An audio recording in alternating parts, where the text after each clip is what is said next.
25শে মে 1899 থেকে 29শে আগস্ট 1976 সাল জাতীয় কবি কাজী নজরুল ইসলামের জীবনকাল। বাংলা 11ই জ্যৈষ্ঠ 1306 থেকে 12ই ভাদ্র 1383 সন কবি কাজী নজরুল ইসলামের জন্ম ও মৃত্যুবরণ। গান, গল্প, নাটক, উপন্যাস, কবিতা সহ বাংলা সাহিত্যের ইতিহাসে অনবদ্য তার রচনা। শিশুদের জন্য ছড়া গান তার অকল্পনীয় কল্পনা। তার বিখ্যাত কাব্যগ্রন্থ অগ্নিবীণা, বিষের বাঁশি, ঝিঙ্গে ফুল। প্রিয় শিক্ষার্থী বন্ধুরা, আজ তুলে ধরছি পঞ্চম শ্রেণীর বাংলা বইয়ের কবি কাজী নজরুল ইসলামের লেখা একটি কবিতা সংকল্প, যার পূর্ণাঙ্গ আলোচনা সহ শুনে শুনে পাঠ্যপুস্তক আয়ত্ত করার একটি অসাধারণ কৌশল। সবশেষে আলোচনার মধ্য থেকে কুইজ প্রতিযোগিতা 3টি প্রশ্নের মাধ্যমে। তাহলে শুরু করা যাক, লেটস গো।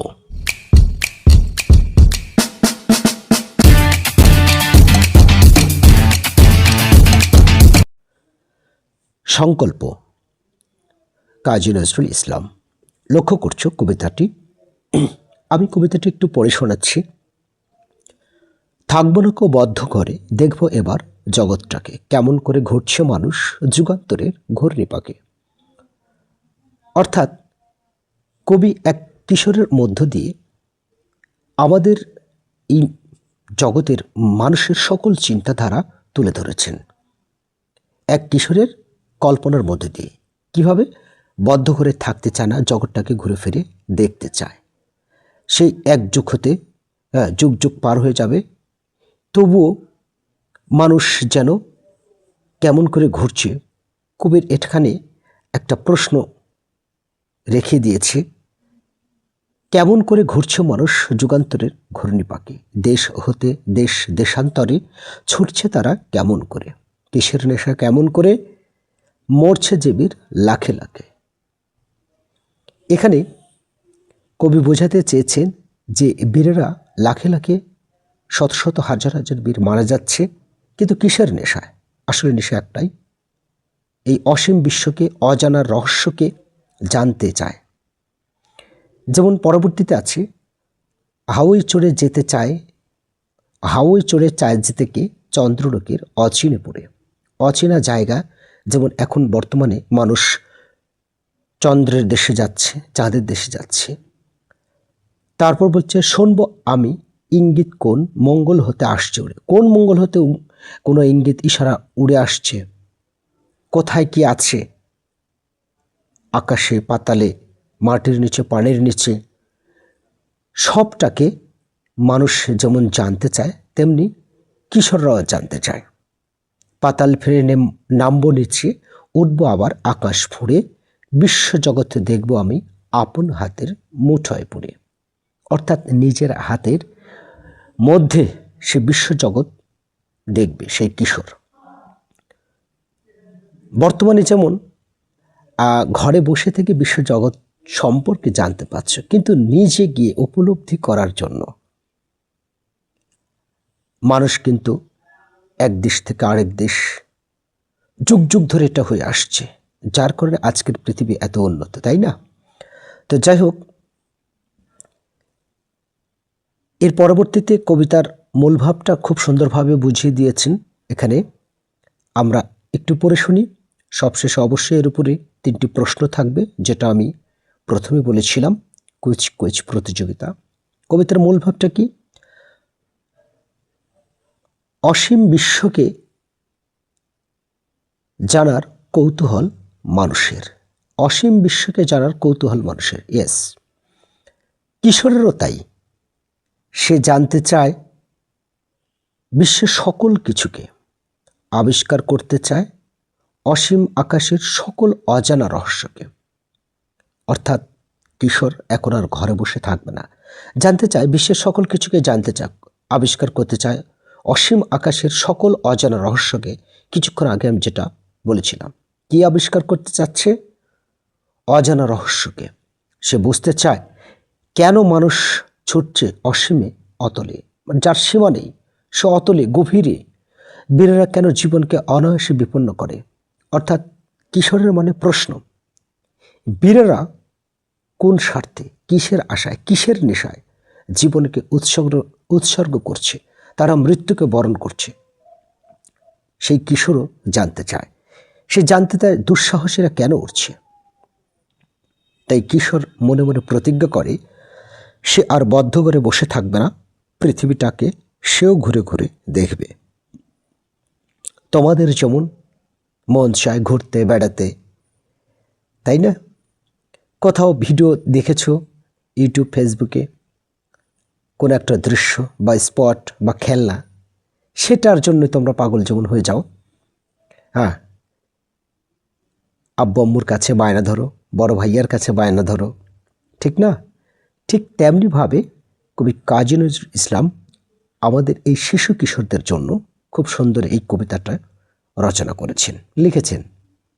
যার কারণে কিন্তু আমি আগেই বলেছি শিশুদের জন্য তিনি চমৎকার চমৎকার ছড়া রচনা করেছেন, তার মধ্যে এটাও একটি, তাই না?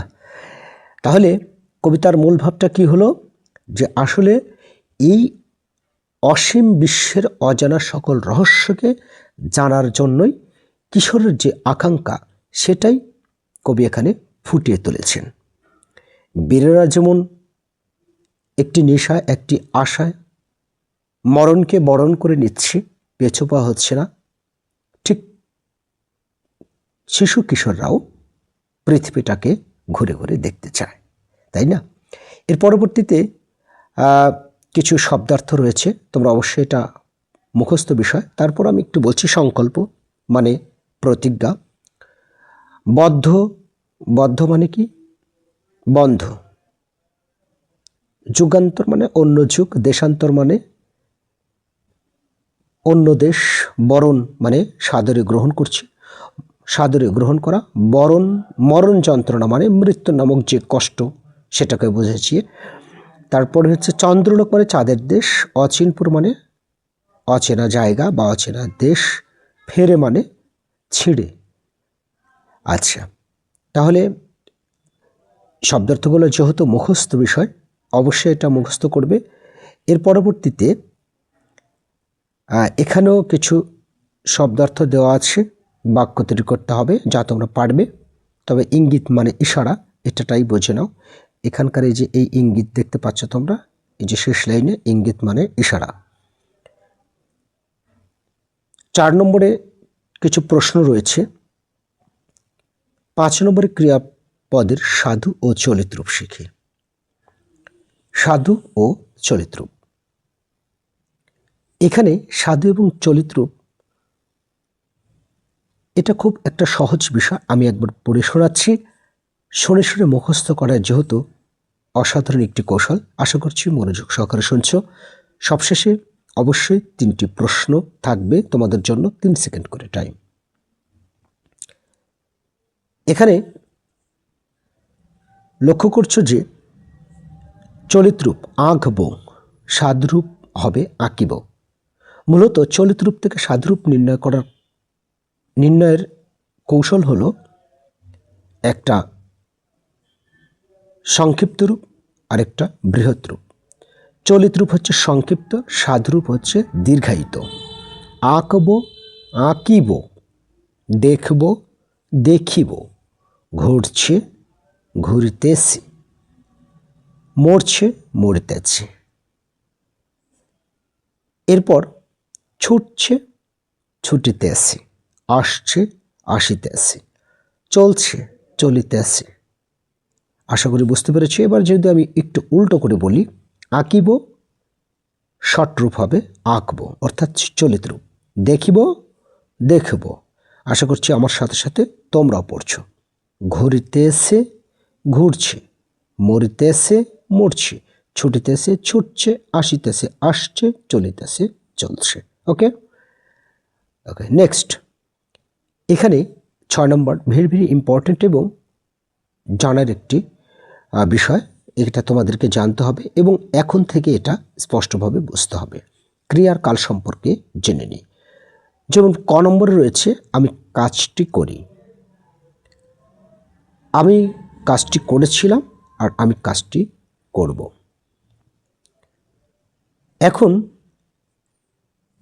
উপরের বাক্যগুলোতে ব্যবহৃত এই করি, করেছিলাম, করব, এগুলো করা ক্রিয়াপত্রের বিভিন্ন রূপ।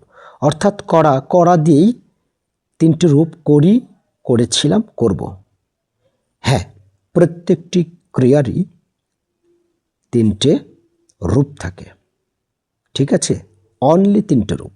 করি অর্থাৎ করি, করেছিলাম, করব। এখন এই তিনটে রূপ কীভাবে শর্টকাটে মনে রাখবে তার একটি অসাধারণ কৌশল এবার আমি শিখিয়ে দেব। তার আগে একটু পড়ে আসি। যে সময়ে ক্রিয়া বা কাজটি সম্পূর্ণ হয় সেই সময়টিকেই ক্রিয়ার কাল বলা হয়। যে সময়ে ক্রিয়া বা কাজটি সম্পূর্ণ হয় সেই সময়টিকেই ক্রিয়ার কাল বলা হয়। যেমন বর্তমানকাল, অতীতকাল, ভবিষ্যৎকাল। এখন এই বর্তমানকাল, অতীতকাল আর ভবিষ্যৎকাল মনে রাখার জন্য একটি কৌশল আমি অবলম্বন করছি। দেখো, যদি কোনো ক্রিয়ার শেষে, ক্রিয়া মানে কি? কাজ। ক্রিয়া মানে কাজ বোঝাবে।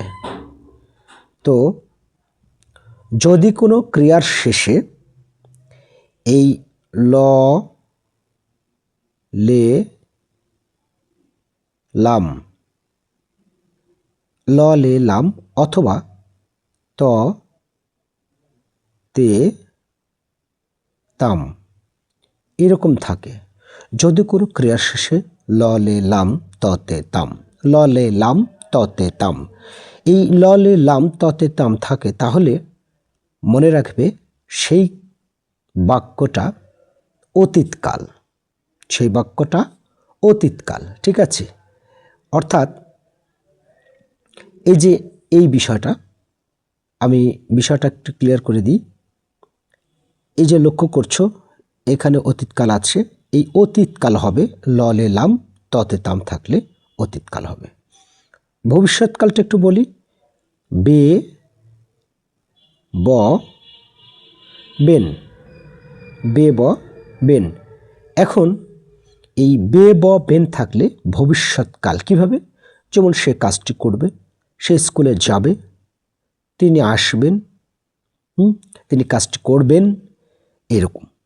অর্থাৎ বে, ব, বেন থাকবে ক্রিয়ার শেষে। আর ওটাতে যেমন আমি গিয়েছিলাম, আমি পড়তাম, রোজ সকালে আমি হাঁটতাম, এমনভাবে যদি বলো তাহলে সেটা হবে অতীতকাল।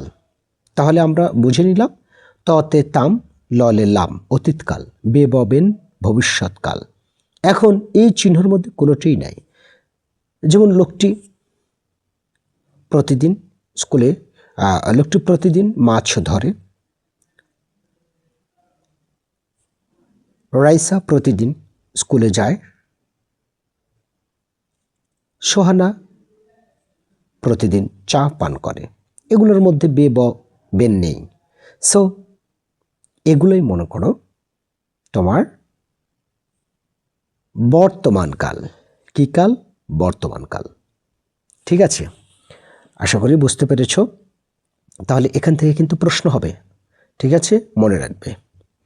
আচ্ছা, এর পরবর্তীতে নিচের বাক্যের ক্রিয়াবাচক শব্দগুলোতে নিচে দাগ দিই। এখানে কি কি ক্রিয়াবাচক শব্দ রয়েছে?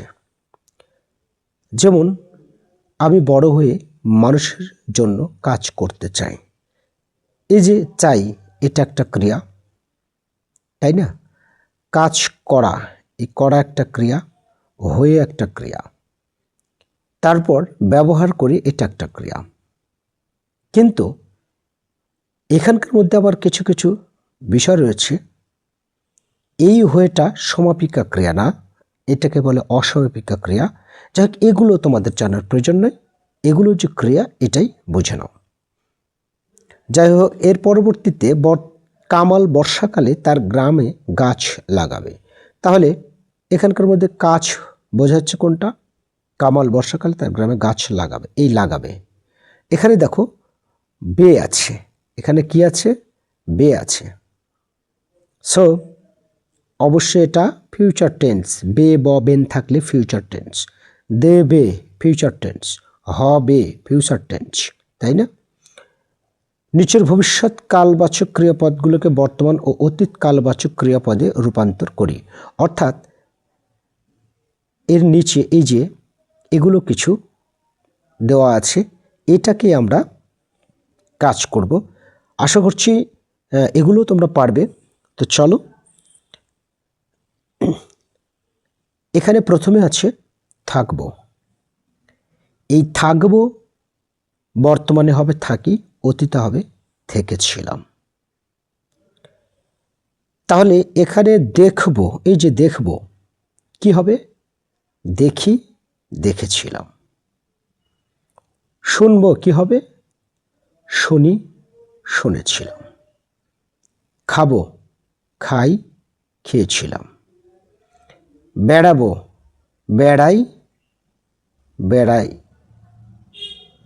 বেড়াইতেছিলাম অথবা বেরিয়েছিলাম। ঘুরবো, ঘুরবো, ঘুরি, ঘুরলাম। ওকে, বা ঘুরতাম লাগালেই হবে। ততে তাম, ল লেলাম, এগুলো কিন্তু লাগালেই হবে, কোনো সমস্যা নেই। তারপর পড়বো, পড়ি, পড়তাম বা পড়লাম। খেলবো, খেলি, খেলতাম। চড়ি, চড়িতাম। নামি, নামবো, নামিতাম। ধরি, ধরতাম, ধরলাম বা ধরতো। হাসবো, হাসি, হাসতাম। আশা করি বুঝতে পেরেছ। এর পরবর্তীতে কি আছে আমরা একটু দেখে নিই। বরণ, মরণ, যন্ত্রণা, অর্থাৎ মূর্ধন্য এর ব্যবহার রয়েছে এখানে। মূর্ধন্যয় তেমন কিছু নেই। এর পরবর্তীতে ভেরি ভেরি ইম্পর্টেন্ট একটি বিষয়, সেটা হচ্ছে কবি পরিচিতি। শুরুতেই আমি যতটুকু বলেছিলাম তারই একটু রূপ দেওয়া আছে এখানে। তো আমরা একটু পড়ে নিই আবারও, যেখান থেকে প্রশ্ন করলে অবশ্যই যেন তোমরা পারো। লক্ষ্য করছো, কবি কাজী নজরুল ইসলাম পশ্চিমবঙ্গের বর্ধমান জেলার চুরুলিয়া গ্রামে জন্মগ্রহণ করেন। কোন গ্রামে জন্মগ্রহণ করেন? চুরুলিয়া গ্রামে। তাহলে কাজী নজরুল ইসলাম পশ্চিমবঙ্গের বর্ধমান জেলার চুরুলিয়া গ্রামে জন্মগ্রহণ করেন। মনে রাখবে, তার জন্ম তারিখ 25শে মে 1899 খ্রিস্টাব্দ এবং বাংলায় 11ই জ্যৈষ্ঠ 1306 সন। বাংলা কত সাল? 1306 সন। কত তারিখ? 11ই জ্যৈষ্ঠ। ইংলিশে 25শে মে 1899। 1899 25শে মে। তিনি বিদ্রোহী কবি নামেই পরিচিত, বেশি পরিচিত। তিনি বাংলাদেশের জাতীয় কবি। তাহলে দুটা তার উপাধি, একটি হচ্ছে বিদ্রোহী কবি, আরেকটি হচ্ছে জাতীয় কবি। ওকে, আচ্ছা। এর পরবর্তীতে তার কবিতা, গান, গল্প, নাটক, উপন্যাস আমাদের সাহিত্যের অমূল্য সম্পদ। শিশুদের জন্য তিনি অনেক গান, কবিতা, ছড়া ও নাটক লিখেছেন। অগ্নিবীণা, বিষের বাঁশি, ঝিঙ্গেফুল তার বিখ্যাত কাব্যগ্রন্থ। অগ্নিবীণা, বিষের বাঁশি, ঝিঙ্গেফুল। আবার সাথে আরও একবার, অগ্নিবীণা, বিষের বাঁশি, ঝিঙ্গেফুল। 1976 খ্রিস্টাব্দে 29শে আগস্ট, 12ই ভাদ্র 1383 সন, ঢাকায় মৃত্যু বরণ। ঠিক আছে। কত খ্রিস্টাব্দে? 1976 খ্রিস্টাব্দে তিনি মারা যান 29শে আগস্ট। বাংলা ছিল 12ই ভাদ্র 1383 সন। আশা করছি এই সনগুলো মনে রাখবে। আমি আরেকবার বলছি, জন্ম এবং মৃত্যুর তারিখটা। এই যে ইংরেজিতে রয়েছে তোমার, এই যে তার জন্ম তারিখ 25শে মে 1899 আর মৃত্যু 1976 খ্রিস্টাব্দের 29শে আগস্ট। বাংলা 11ই জ্যৈষ্ঠ 1306 সন হচ্ছে জন্ম, আর 1383 সন ভাদ্র মাসের, অর্থাৎ এটা 12ই ভাদ্র 1383 সনে তার মৃত্যুবরণ। ওকে, তাহলে এবারে শেষ পর্যায়ে চলে এসেছি। থাকবে তোমাদের 3টি কুইজ প্রতিযোগিতা। আশা করছি সবাই তোমরা প্রস্তুত। ওকে, রেডি? প্রশ্ন নম্বর 1, কবি কাজী নজরুল ইসলাম বিদ্রোহী কবি ছাড়াও আর কি নামে পরিচিত? ওকে, থ্যাংক ইউ, সবাই তোমরা পেয়েছো। জাতীয় কবি, থ্যাংক ইউ। নেক্সট, কবি কাজী নজরুল ইসলামের লেখা বিখ্যাত একটি কাব্যগ্রন্থের নাম। ঝিঙ্গে ফুল, ইয়েস। অগ্নিবীণা বিষের বাসি, ঝিঙ্গে ফুল, অনেকেই তোমরা পেরেছো। আমি কিন্তু বুঝতে পারছি তোমরা অনেকেই উত্তর দিচ্ছ এটা, ঠিক আছে, এবং বেশিরভাগই উত্তর দিয়েছো তোমরা। এর পরবর্তীতে থাকলো লাস্ট প্রশ্ন, কবি কাজী নজরুল ইসলামের বাংলায় জন্ম সাল এবং তারিখ।